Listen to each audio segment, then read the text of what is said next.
वित्त मंत्री जगदीश देवड़ा ने विधानसभा में वित्तीय वर्ष 2025-26 के लिए 4,21,032 करोड़ रुपए का बजट पेश किया है। मध्य प्रदेश के बजट में पीएम मोदी के विजन की झलक दिखाई दी। इसमें कोई भी नया टैक्स नहीं लगाया गया। इस बजट को लेकर मुख्यमंत्री डॉक्टर मोहन यादव ने कहा कि यह बजट गांव, गरीब, महिला और किसानों पर आधारित है। सीएम ने बजट के बड़ी बातों को बताया। देखिए खास रिपोर्ट। सरकार के द्वारा हमारे वित्त मंत्री श्रीमान जगदीश देवड़ा जी ने जो बजट प्रस्तुत किया है, ये हमारी सरकार का अद्वितीय बजट है। खास करके जिसके माध्यम से हमने सभी वर्गों की बेहतरी के लिए प्रयास किया है और जो 2047 की हमारी यशस्वी प्रधानमंत्री के माध्यम से $2 ट्रिलियन की जो इकोनॉमी है, अर्थात 250 लाख करोड़ का बजट का जो रोडमैप तैयार किया गया है, उसी सिलसिले में अपने बजट को 5 साल में 2 गुना करने का संकल्प लेकर हम धीरे धीरे आगे बढ़ रहे हैं। मुझे इस बात की प्रसन्नता है, इस दस्तावेज में केवल आंकड़े नहीं है, ये ठोस निर्धारित लक्ष्य है जिसके आधार पर व्यवस्थित प्लानिंग की गई है। गरीब, महिला, किसान, युवा सभी वर्गों की बेहतरी के साथ साथ ये बजट गांव, गरीब और खास करके व्यवस्थित प्लानिंग के भरोसे से मध्य प्रदेश विकास के मामले में एक नई, केवल सड़क पे चलने की स्थिति नहीं, हवाई उड़ान की तरफ आगे बढ़ेगा। मुझे इस बात की प्रसन्नता है कि जहां इसमें सर्वहितैषी योजना के माध्यम से हमारा राजकोषीय जो अंदाज है, जिसके आधार पर ये बजट को डबल करने का प्लान बनाया गया है, ये बजट पिछले बार से 15% ज़्यादा है, अर्थात 4,21,032 करोड़ का ये बजट है जो आज तक के सारे रिकॉर्ड से बाहर जा रहा है और एक अलग प्रकार की अपनी हमारी तरलता की, आर्थिक स्थिति की सुदृढ़ीकरण की बड़ी पहचान बन रहा है। मैं मान के चलता हूँ इस बजट के माध्यम से जो हमारा 2025-26 का बजट है, 2025-26 के बजट में 24-25 के बजट की तुलना में जो राजस्व में जो वृद्धि हुई है वो 7% हुई है और 2025-26 की तुलना में 2024-25 की अनुमान से पूंजीगत व्यय में ये खास बात गौर करने लायक है, इसमें 31% वृद्धि का अनुमान रखा है।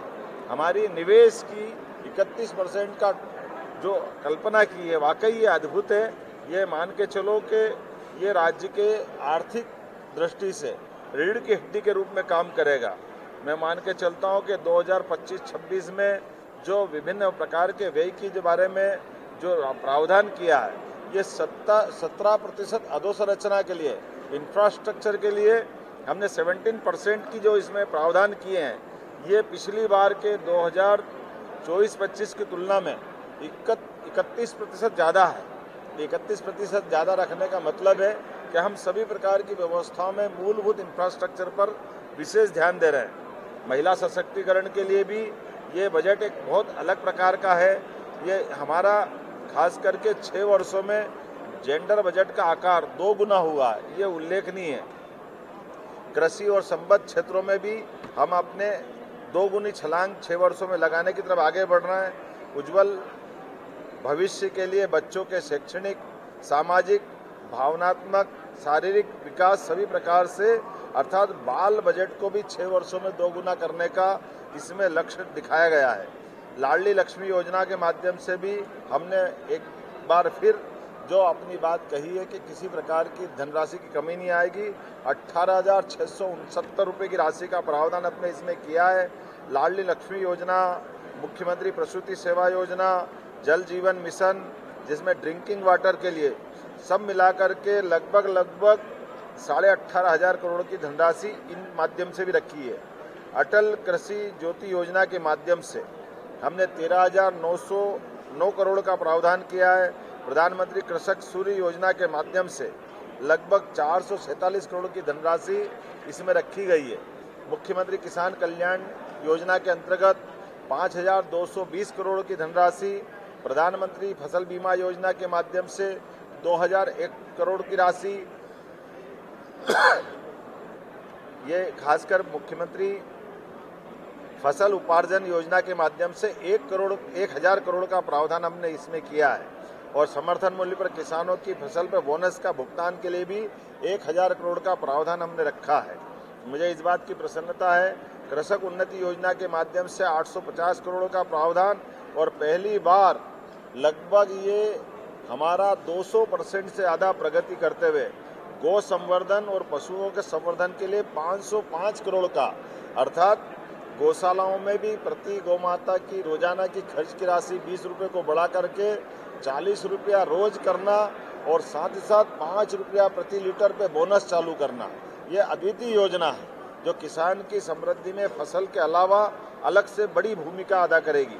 अटल गृह ज्योति योजना के माध्यम से गरीब कल्याण का हमने जो मिशन हाथ में लिया है, इसमें 7,132 करोड़ का प्रावधान हमने किया है और खास करके 5 हार्स पावर के कृषि पंपों, प्रेशर, एक बत्ती कनेक्शन, निःशुल्क बिजली प्रवाह इत्यादि योजनाओं के लिए 5,299 करोड़ की धनराशि का प्रावधान किया है। संबल योजना में 700 करोड़, जन आरोग्य योजना में आयुष्मान के माध्यम से उल्लेखनीय है कि आयुष्मान योजना के कार्ड धारक और उनसे लाभान्वित होने वाले प्रदेश के आंकड़ा अगर उनकी आबादी का लें तो पूरे देश के सभी राज्यों में मध्य प्रदेश इसमें सबसे फर्स्ट है और ऐसे में हमने फिर इसकी राशि बढ़ा करके 1,277 करोड़ रुपए करने का प्रयास किया है। हमारे आदिवासी अंचल के लिए मकान देने के लिए पीएम जनमन योजना के माध्यम से 1,100 करोड़ का प्रावधान भी इसमें किया है।